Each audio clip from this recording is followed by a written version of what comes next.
सबसे बड़ी जांच एजेंसी ठीक उसी तरह का सावन हो गया, सिर्फ विपक्षी दलों पर बरसती और जिन अधिकारियों पर भ्रष्टाचार रोकने की जिम्मेदारी है वो खुद रंगे हाथ रिश्वत लेते हुए पकड़ लिए जाते। দেশ জুড়ে ইডির যে অভিযান চলছে তার পেছনে বিজেপি নেতাদের স্বার্থ রয়েছে। গতকাল রাজস্থানে দুই ইডি অফিসার ঘুষ নেওয়ার সময় হাতে নাতে ধরা পড়ার পর আর এ নিয়ে সন্দেহ থাকতে পারে না। আজ সাংবাদিক সম্মেলনে এই কথা বলেন কংগ্রেস মুখপাত্র পবন খেরা। তিনি বলেন, গতকাল রাজস্থানে ইডির দুই অফিসার 15 লক্ষ টাকা ঘুষ নেওয়ার সময় দুর্নীতি দমন শাখার হাতে ধরা পড়েছেন। এরা এক ব্যক্তিকে ভয় দেখিয়ে 15 লক্ষ টাকা দাবি করেছিল। এই হচ্ছে ইডির বর্তমান অবস্থা। খেরা আরো বলেন, পেছনে বড় হাত না থাকলে দুই অফিসার নির্ভয়ে এত টাকা দাবি করতে পারতেন না। এই বড় হাত কে হতে পারে? নিশ্চিতভাবে সরকারের লোক। বিজেপি নেতারা তাদের রাজনৈতিক এবং ব্যক্তিগত স্বার্থ উদ্ধারে ইডিকে মানুষের পেছনে লাগাচ্ছেন। ইডি অফিসারদের তারাই নিয়ন্ত্রণ করছেন। এর পেছনে বিজেপি নেতাদের বদ মতলব রয়েছে বলে মন্তব্য করেন। এর সবচেয়ে বড় প্রমাণ হচ্ছে ইডি যাদের পেছনে লেগেছে তাদের মধ্যে 95%ই বিরোধী নেতা। ক্ষমতা দখল করতে দল ভাঙাভাঙি খেলাতেও ইডিকে ব্যবহার করছে বিজেপি। এটা গণতন্ত্রের জন্য খুব পীড়াদায়ক বলে মন্তব্য করেন। सबसे बड़ी जांच एजेंसी ठीक उसी तरह का सावन हो गई है, सिर्फ विपक्षी दलों पर बरसती और जिन अधिकारियों पर भ्रष्टाचार रोकने की जिम्मेदारी है वो खुद रंगे हाथों रिश्वत लेते हुए पकड़ लिए जाते हैं। मेरे राज्य में हुआ, कल हुआ राजस्थान में ईडी के दो अधिकारी नवल किशोर और बाबूलाल 15 लाख रुपए क्यों ले रहे थे? चिटफंड का कोई मामला था, उसको रफा दफा करने के लिए उन्होंने 15 लाख की रिश्वत रंगे हाथों ली और एंटी करप्शन ब्यूरो ने उन्हें गिरफ्तार कर दिया। अब ये 15 लाख चीज ही ऐसी अजीब सी पनौती है। ये 15 लाख जिसने 15 लाख को गंभीरता से ले लिया, सीरियसली ले लिया, वो डूबा।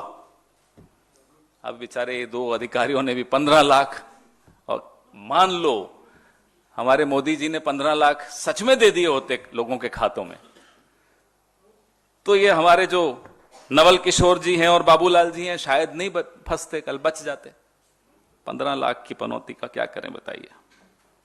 अब आप सोचिए कि ये छोटे लेवल के अधिकारी हैं, इनका रेट लिस्ट देखिए 15 लाख, तो इनसे ऊपर क्या दाम होगा,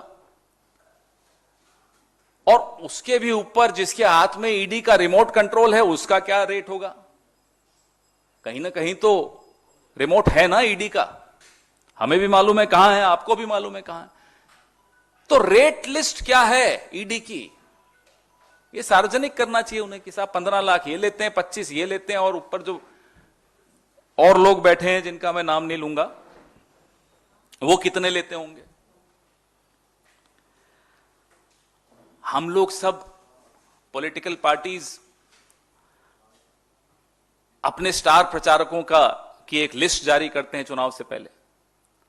हमारे स्टार प्रचारक और बीजेपी के सरकार प्रचारक, ईडी, सीबीआई, इनकम टैक्स, आइए, ये सब इनके सरकार प्रचारक, एनसीबी, सब ये तमाम जो इनको टारगेट दे दिया जाता कि चुनाव आ गया है, ये लिस्ट है, इनमें से किसको आप डरा धमका के भाजपा में शामिल करवा सकते हो, नहीं होते तो फिर इनको निपटाओ। ये एक टूल किट है।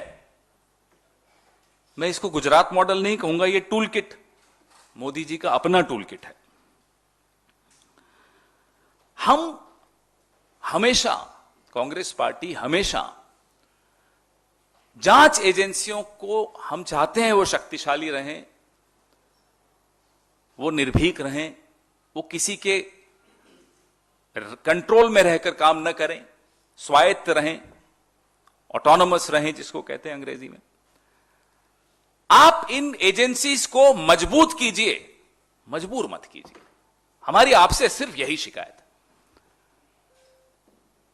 They are not your frontline warriors, ED, CBI, income tax, ये कोई आपके फ्रंटलाइन वॉरियर्स नहीं है मोदी जी, कि पहले ये जाते हैं फिर आप नड्डा जी को भेज देते हो लिस्ट कि ये 5-6 लोग काबू आ गए, इनको आप ले लीजिए भाजपा में।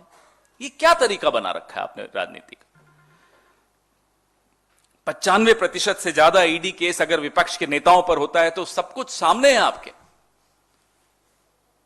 मैं विनीत जी को भी रिक्वेस्ट करूंगा कि हम एक डायरेक्टरी रिलीज करें, अब एड्रेस हो उसमें, फोन नंबर हो उसमें, किसके? नारायण राणे के, अजीत पवार के। शायद ईडी के पास ये एड्रेस और फोन नंबर अब नहीं है, हम दे देते हैं। क्यों नहीं जाते आप वहां? क्या हो गया? साहब से इशारा नहीं हुआ? कुलदीप बिश्नोई क्या क्यों नहीं जाते अब? अजीत पवार को भूल गए आप? शुभेंदु अधिकारी को भूल गए आप? ये सिलेक्टिव मेमोरी लॉस क्यों है ईडी में? हिमंता बिस्वा शर्मा हमारे प्रिय, उनको तो बिल्कुल ही भूल गए। उनका नाम कहां कहां था सबको मालूम है। व्हाइट पेपर यही भाजपा निकालती थी। कहां है व्हाइट पेपर? कहां है ईडी? हकीकत यह है कि इस सब का एक कॉमन जवाब है, जो नाम मैंने आपके सामने लिए, कि जब इनके भ्रष्टाचार के कीचड़ में कमल खिल जाता है ना, तो ईडी को अब करप्शन की महक आनी बंद हो जाती है। शुभेंदु अधिकारी के यहां, हेमंता बिस्वा नारायण राणे के यहां, इन अजीत पवार के यहां, इन सब अब ये कीचड़ में धुलकर साफ हो गए। बताइए, कोई कीचड़ में धुल के साफ होता है? होता है, यहां होता है। उसी कीचड़ में इनको नहलाया जाता है, उसी में कमल खिलता है और खत्म, फेयर एंड लवली। लेकिन अब राजस्थान में आए हो तो जवाब तो मिलेगा। कल मिल गया। सुना रात को यहां बड़े साहब ने कोई मीटिंग भी रखी थी, सुना है, पता नहीं आप लोग ज्यादा जानते हैं। इमरजेंसी मीटिंग थी कि जो हमारे फ्रंटलाइन वॉरियर्स हैं उनको असली एजेंसी से कैसे बचाए। एंटी करप्शन ब्यूरो अपना काम कर रहा है, उसने बिल्कुल निर्भीकता से अपना काम किया, इनको पकड़ लिया, धर लिया 15 लाख में लेते हुए। एक ये गंभीर खतरा है देश के सामने। This is it's not a laughing matter, it's something very serious, where are supposedly independent autonomous agencies are being completely demolished by the regime. ऐसा खतरा है कि जो स्वायत्त संस्थाएं होनी चाहिए उनको ये रौंद रहे हैं, बर्बाद कर रहे हैं। अब मजाक हो गया ईडी का। पहले अड़ोस पड़ोस में कोई ईडी में काम करता था, उनके बच्चे बड़े गर्व से कहते थे मेरे पिताजी ईडी में। अब बेचारे शर्माते हैं बोलते हुए। ये हालत बना दी इन एजेंसीज की मोदी जी ने। थोड़े दिनों में भाजपा बोलते हुए लोगों को शर्म आएगी कि साहब मैंने कभी भाजपा को वोट दिया। ये स्थिति बन रही है देश की। आपके सवाल।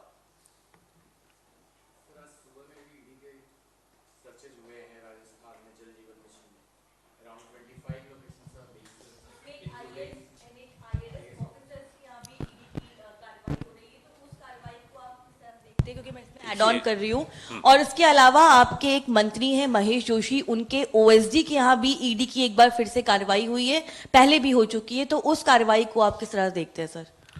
जैसा मैंने आपको कहा, 5 राज्यों में चुनाव हैं, 2 में कांग्रेस है। इन 5 राज्यों को भी चलिए अलग कर दीजिए। हिमाचल में थोड़े वक्त पहले ही चुनाव हुए थे, गुजरात में हुए थे। आपने देखा कि ईडी गुजरात के किसी मंत्री के यहां रेड डालने गई हो? रूलिंग पार्टी पिछले 20-25 सालों से, 27 सालों से रूलिंग पार्टी है, नहीं गई। क्यों नहीं गई? हिमाचल में भारतीय जनता पार्टी की सरकार थी, अभी हाल ही तक चुनाव थे। समझ में आता है कि चलिए चुनाव में ही सक्रिय होती है एजेंसी, मान लेते हैं थोड़ी देर के लिए। क्यों नहीं हुआ हिमाचल में ये रेड? सब कुछ सामने है कि जहां कांग्रेस का शासन है, जहां गैर भाजपा का शासन है, और वो पार्टी इनके काबू नहीं आ रही, वहां ये लोग रेड डालने अपने फ्रंटलाइन वॉरियर्स को भेज देते हैं, डराने धमकाने। সংবাদ এই পর্যন্তই, ফিরছি পরবর্তী অন্যান্য আপডেট নিয়ে। ধন্যবাদ।